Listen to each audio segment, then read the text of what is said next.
What's up, you guys? This is another episode of Healing from Trauma. And I'm your wonderful host, Drea B. Please like, share, tell a friend, subscribe to our YouTube channel, which is Healing from Trauma 717. That's all together, by the way. Also, our Facebook is HFT-Healing from Trauma. Our X page is Healing from Trauma Pod. And last but not least, I think I covered everybody. Okay, so yeah, add us on social media, okay? And again, please like, share, tell a friend, and tell a friend. Support is absolutely free just by tuning in and listening. It is very, very, very, very, very appreciated. All right, so yeah, let's get into it. So this episode is, or should have probably been, my first episode, but again, I really didn't have any structure to how I wanted to do this podcast. I just know I wanted to be transparent. I wanted to be insightful, give a perspective and enlightening in some way. And I'm strictly here to help. And even if it's just my goddamn self, I know that sounds crazy, right? But it helps to release and express, and that's what this podcast allows me to do. Now, give me one moment because I am on the clock. One moment. All right, and just like that, I'm back now. It might have seemed like I only put it on pause, and I came right back, but I was just on a 20-minute phone call, honey. But anyway, so again, I feel like this episode possibly should have been the first episode, but again, everything comes the way, it's supposed to. Now, what are we talking about this episode? We're talking about forgiveness, starting over, and healing our inner child, our inner teenager, our inner young adult, and even up until now. We have to ultimately forgive ourselves and love on ourselves to be able to prosper in a world on a good frequency. Because I don't know about you guys, but I am not my best when I'm angry, internally or externally. No one's their best. If I'm still bent out of shape about whatever, it's kind of hard for me to be productive and or show positive elevation. So, okay, I feel like I'm out of breath, but okay. So, boom. I wanted to do this episode like 3 episodes ago, but somehow, some way, other encounters overshadowed this episode. So here we are. Now, first, I want to say publicly, or on the what is this called? On the podcast, that I, Andrea B. Smith, forgives little Andrea. I forgive the child that felt that she could not speak up for herself. I forgive the child that was angry because she was being violated by church people sexually, and she did not understand that the love of her mother, the love that her mother had for her, that she would have been able to say something, but she felt she couldn't. I forgive the teenage me that became rebellious and over sexualized due to past traumas. I forgive the adult and even young adult me that allowed people to play in my fucking face for so many years, so many different times. If it's not from a job, to fake ass friends, to fake ass love interests, to fake ass bitches in general, that I put myself around or allowed myself to be around. So I forgive me for the things that were in my control and the things that weren't in my control, or things I didn't know I had more control of. I forgive me for ever allowing anyone to ever make me feel insignificant, make me feel that I'm not worthy, or I don't deserve anything that my heart really do truly wants and deserve. I apologize to my younger self for not continuing in my literature, and I apologize to myself for not continuing with my you just bring me so much joy, and I had fun when I was, hold on you guys, I gotta let my cat in. I don't know if you guys hear them just acting fucking ridiculous. Like, get real with yourself. Y'all don't even want nothing. Anyway, I was thinking back how me and my little sister used to do praise team dances, and we, if you had to ask us, we were pretty good. We came up with things on the dot, and luckily my sister still has that dancing passion for fire. I mean, that passion, that fiery passion for dancing in the Lord. So she still she still does choreography to this day. She still, she's been dancing for over a decade, like almost 2 decades. Shout out to my little sister. Matter of fact, she's 32. So yeah, she's been dancing for like 2 decades. And we are praying good things over her, that she will open her studio soon enough and be able to teach those that follow her already. Anywho'ser. But yeah, you gotta forgive yourself and understand that what's done is done, but it becomes a little hard to move on when you don't settle things, So I forgive those people that made me feel anything other than proud of myself. I forgive myself for allowing weird ass people to make me feel like I was the weirdo. And being a weirdo isn't necessarily wrong as long as you're not like a Jeffrey Dahmer weirdo. But if you just so happen to be a little different, I remember my guidance counselor told me, you are not meant to fit in. You will never fit in. God's people are not supposed to carry things a certain way. You're never going to get the reaction that you want doing the things that's not meant for you to do, if that makes sense. So yes, I was in the sex work world, right? And sorry, I had to light the blunt. Well, I didn't have to, but I chose to.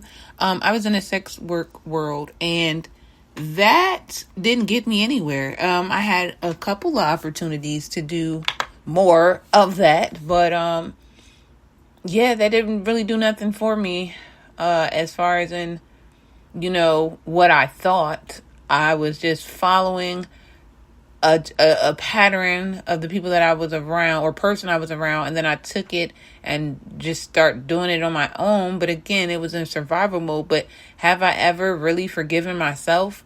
No. Because I know, one, my mom didn't raise me that way. Two, I could have changed the chapters to that story a long time ago.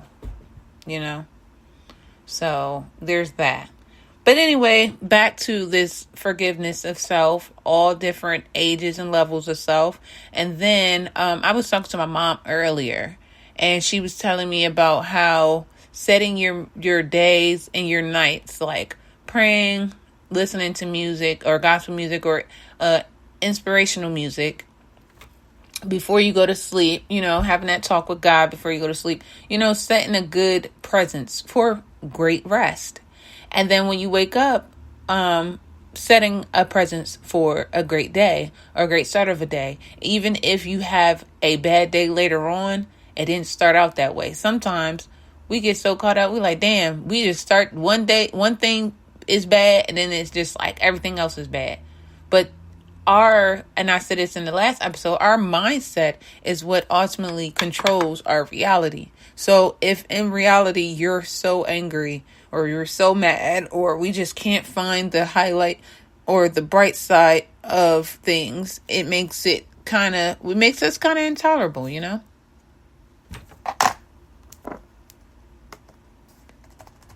And I just want to say, I thank God for allowing people, places, and things that have built me up along the way, and the things that tried to tear me down, clearly, it did not work. And I'm ever so grateful for that.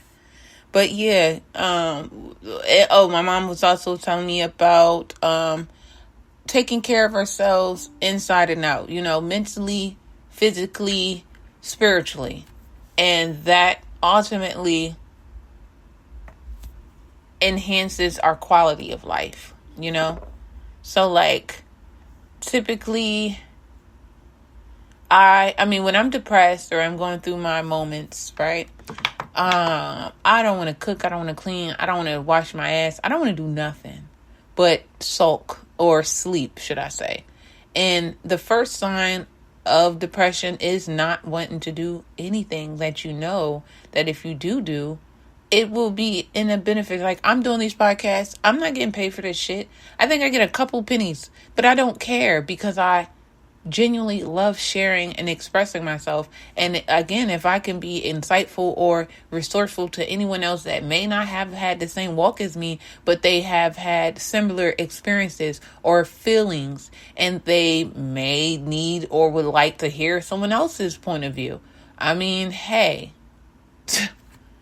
But yeah, and I think another fun fact about self-healing is that it is not something you can put a time on, because it took at the big age of 35 for me to say, I forgive my younger self. I forgive myself and others. I forgive myself for allowing myself to ever be taken out of who God has placed me on this earth to be. And I forgive others for ever influencing those intrusive thoughts or that not giving me that assurance. Like, your friends ultimately help mold your perspective on things. If I hang around a whole bunch of people that were in the lifestyle that I was into, do you think I would still be in the lifestyle? I would be out of the lifestyle, or both, in and out. I'll freaking tell you, in and freaking out. You know why? Because at the end of the day, you are what you hang around. And it sounds cliche, it sounds crazy, but if you are around low vibrational people or people that do not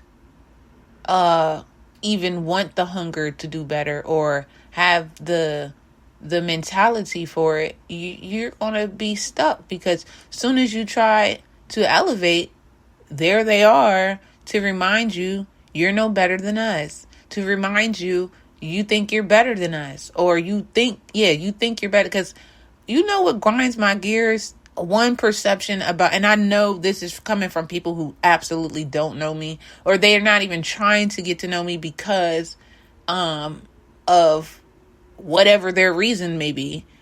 It really takes me the fuck out when people are like, when people call me bougie or reference that word to me, I get offended. I would rather you call me a hoe. And I know hoe is not a good word. However, the fuck bougie, and it really kind of almost hurt my fucking feelings. Like, what? Now you call me a black, skinny black girl. You called me bougie? What gave you that perception that I was bougie? Because that is not I. I am not that. Now, bougetto, maybe. because I do want and desire the quality of life to be, my quality of life to be a little more posh, but I don't carry myself like I'm better than any. I just said it in my last episode about how I don't care if you worked at a freaking, if you were a janitor or if you was a gum scraper at the school. I'm going to talk to you just like you're the CEO, the principal, the fucking assistant.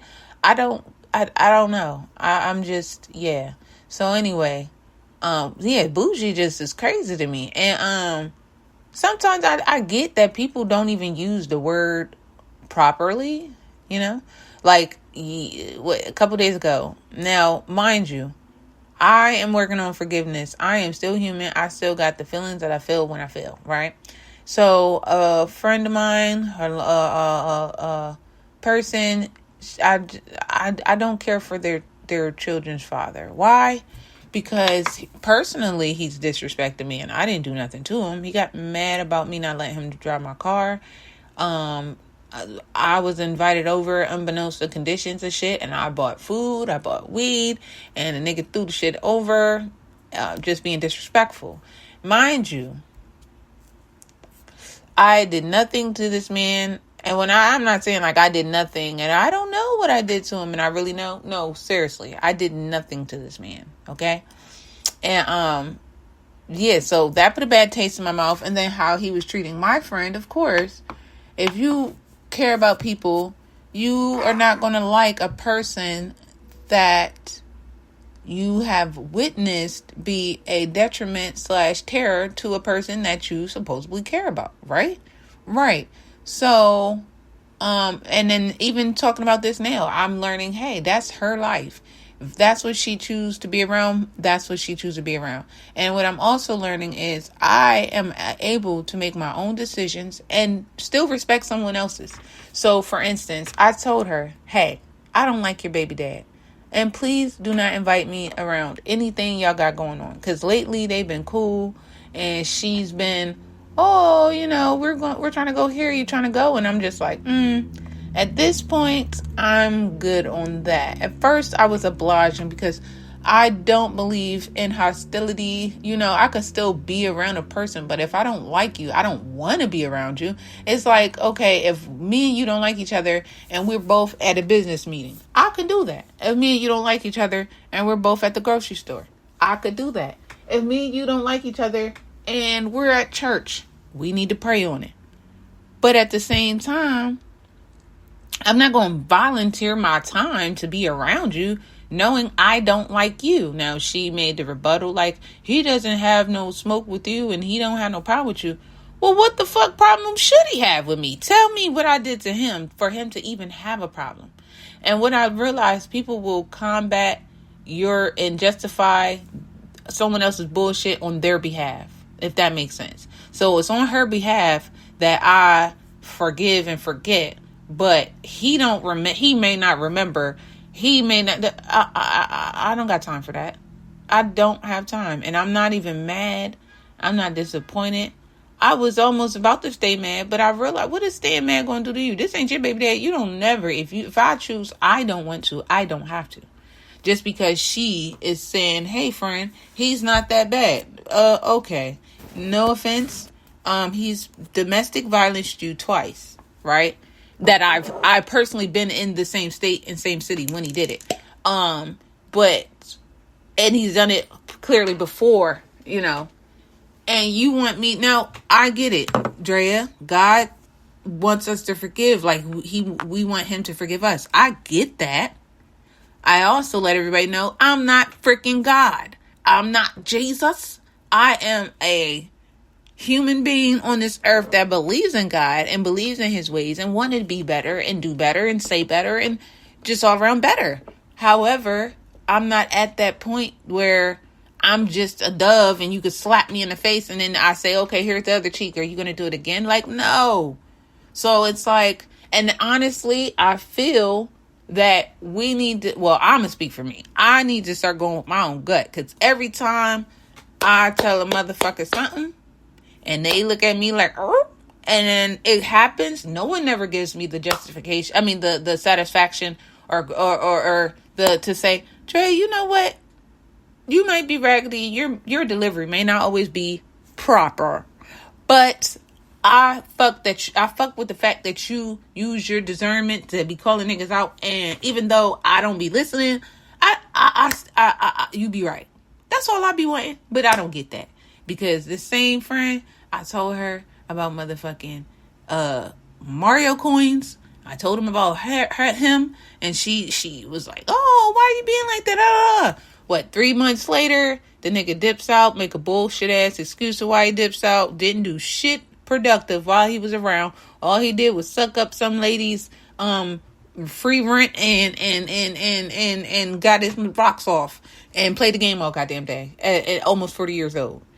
And I'm like, you didn't see the problem with that? She said no. And I'm like, but you just wasted 3 months of your life. So everybody looks at everything different. I know I'm skipping around again, but my point was, when you know, and when you're right, you're right. And when you feel something in your gut, or you feel you're not wrong for, okay, put it this way. If I know Julie's a thief, right? How mad can I be if I give her the opportunity to rob me? Does that make sense? So that's how I feel about the whole baby dad thing and the whole I need to work on forgiveness. And I could forgive you, but I still choose not to fuck with you, because at the end of the day, I know what you're capable of, and your capabilities seem like liabilities to me. Because if this person go off the deep end, it's fuck everybody and everything walking, and I am always at the shit end of the stick. Now, I've had people on her side come at me different ways for absolutely whatever she told them about me, and whatever she told them about me that stuck and made them feel the perspective. Have their perspective. Because even when it come down to a weed, I mean, we was talking about, no, I didn't, I had weed, and I thought she knew I had weed, but I wasn't trying to hide I had weed. I was just going to roll it at my convenience, because you know how people could be. Let's roll up. Yeah, let's smoke up on my weed. I don't like that. So I'm like, okay, so he's like, oh, you got weed best friend? Now he's calling me best friend because she's supposed to be one of my best friends. Yeah, oh, you got weed best friend, da da da da. Oh, don't be acting you don't be acting bougie, you acting bougie or some shit he said. And I'm just sitting there like, that's, bruh, I can't, listen, okay? You're not always the problem. Now, I just told you about the dweebs that just basically shunned me. I don't know if it was my car not being up to par. I don't know if they didn't think I was up to par. I really don't know. I just know that I've never went out with somebody one time and had a decent time and never heard from them again, because, but then again, I look back at what I do to people, and I'm always willing to take accountability. So I am maybe top chef bullshitter. Like, there's people I've actually talked up to the date and like, yeah, we're going to meet up, and never meet up with them. Or be like, oh, I'm on my way, and never be on my way. And then I just block them. Now, did I ever think about how that made them feel? No, because I figured they'll get over it. They don't care. Whatever. Here I am, a week later, thinking about some dweebs I really wouldn't even met in like any other circumstances than online.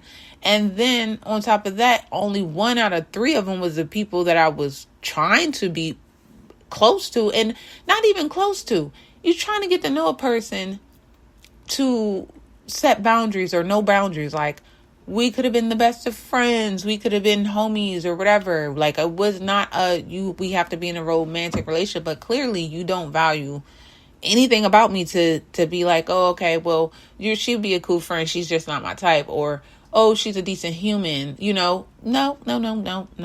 So I get it. I totally get it, because when I was being a cunt burger, I did not care, and I didn't look back, and I damn sure didn't be like, oh, I never thought, well, what if they actually liked me? And I just said, fuck you, I didn't think about none of that, because, again, we could be real selfish as humans, and I'm not saying like y'all, I'm going to speak for me.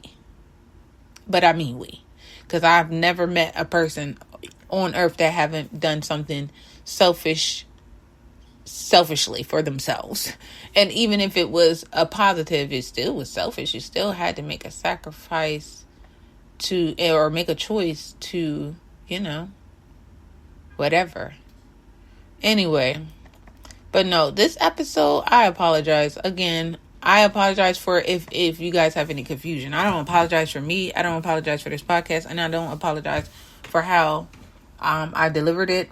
However, I apologize to the people who weren't able to keep up. So basically, the gist of this podcast episode is to forgive yourself. Commit to loving yourself. And then everything else will fall into play, because when you don't love yourself, and I've been there before, it's a pretty shitty fucking feeling. Not only is it a shitty feeling, it's shitty outcome. Like, you just don't. And then you attract people that don't. So if I'm not at my best, or I don't love myself, why am I going to be a good judge at picking someone or a companion or even a friend that, let alone love themselves, but love me? That's a diamond in the rough. Like, yeah, I had to work for the friendships I have. Well, one of them I was born into, and the other one we worked out, or we've worked out the kinks. But yeah, I don't know. I just really felt propelled to come on here and let someone know that it's okay to forgive not just others, yourself, in different stages of life. Like I said, I forgive the child me for not being a more person with a backbone. I forgive me for thinking it was okay to allow people to treat me anything other than with respect, or with anything other than use integrity or whatever. Because let me tell you, I've been around some folks, and I'm not perfect. I'm nowhere near perfect. I'm actually scared of God I'm scared for God to read over my history chart. I'm not gonna lie to you. It fucking frightens me, okay? But at the end of the day,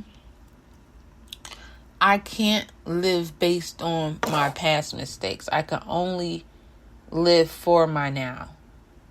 And my right now wants Drea to love herself, to love us, and to show us that I love us by focusing and honing in on the positive and the productivity of life.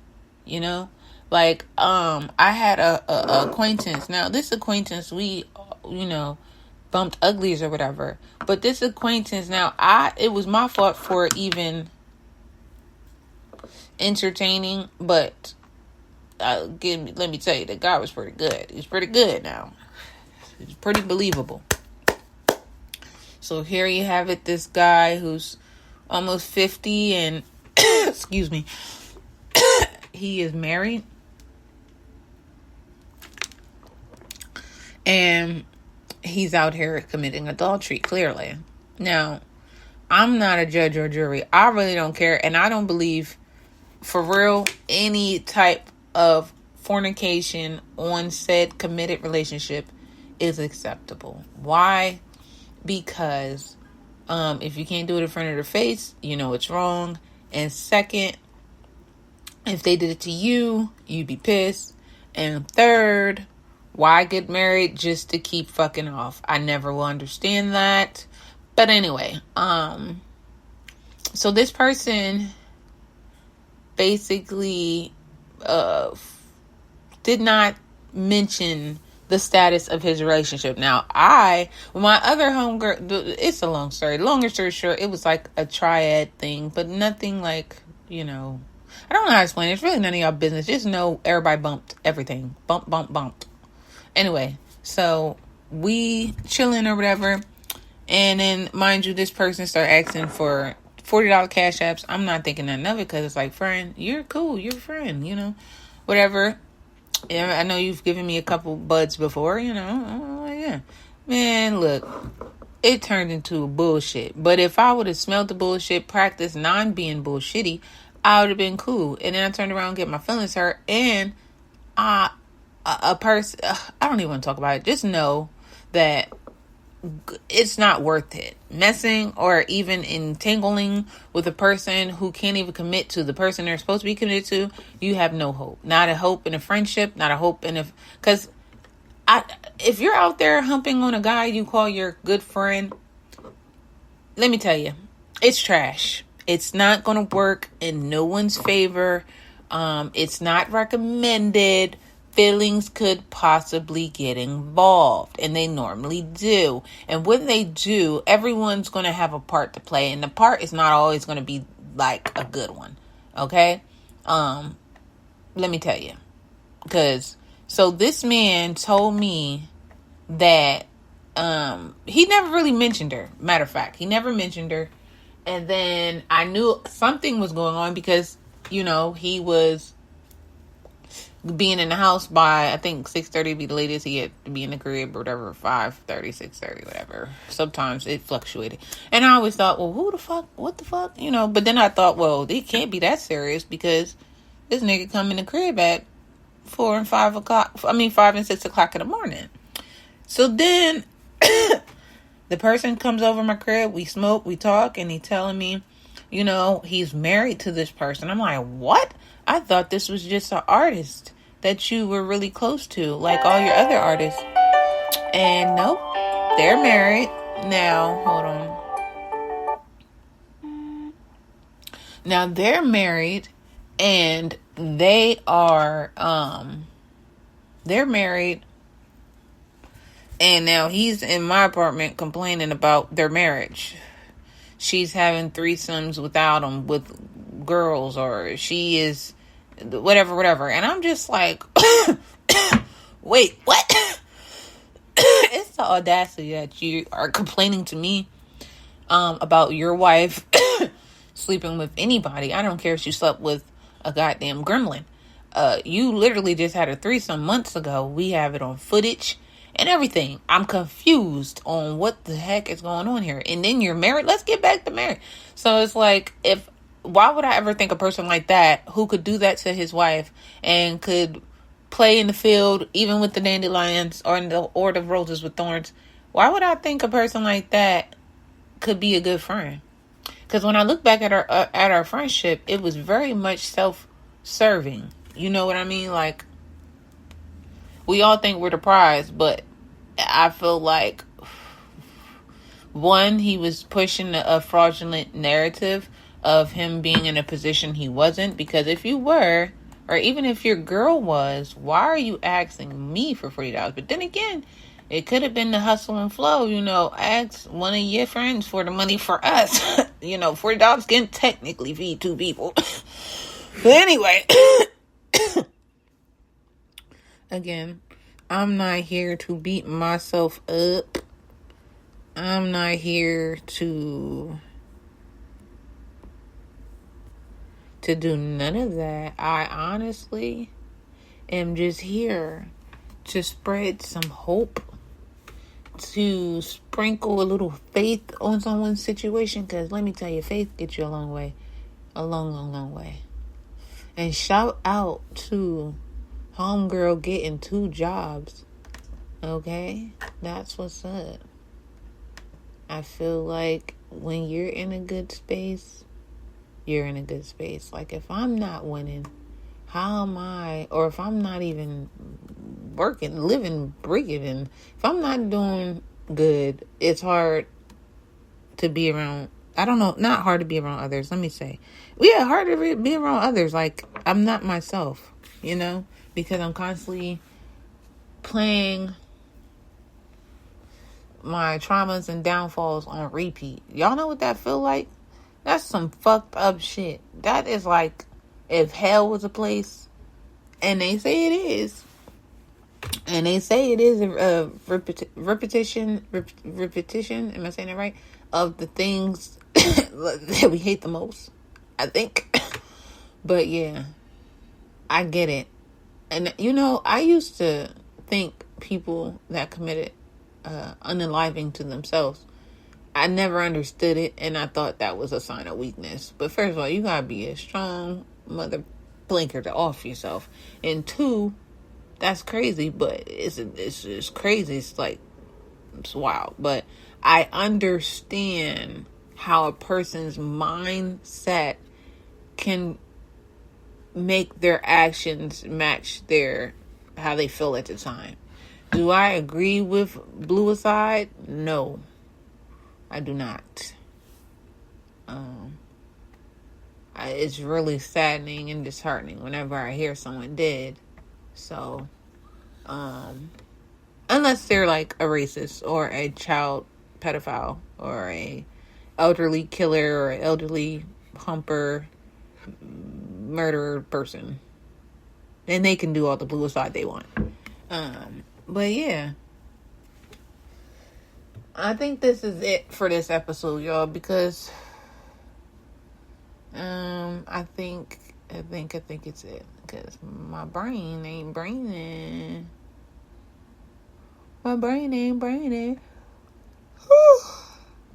And I think I'm done. And I think this has been a good 35 minutes. Some may call it who blah blah, and some will call it all, and others call it damn. But again, keynote: forgive yourself first, and then that will ultimately forgive and love yourself. That will ultimately open up the avenue to forgive others. And remember, just because you forgive a motherfucker, you can let the shit go. Get it off your chest. Let it go. Let it out. If you gotta write down, like one time I wrote down like all the bad things that I can possess and I don't want to or no longer want to, you know? And I wrote down like jealousy, envy, doubt, procrastination, hatefulness. I wrote down a good bit of shit. And I lied to you not. I put it on a piece of paper. Now, I would say burn the paper. Okay? And that's not no witchcraft or voodoo or no shit like that. Look at it as casting it away. You know? Shit, throw it down the toilet if you want. I don't know how that's going to be for your plumbing. But, shit. You could throw it down the toilet if you want. Just get rid of it. And believe it. And it shall be. Now, I'm out of here.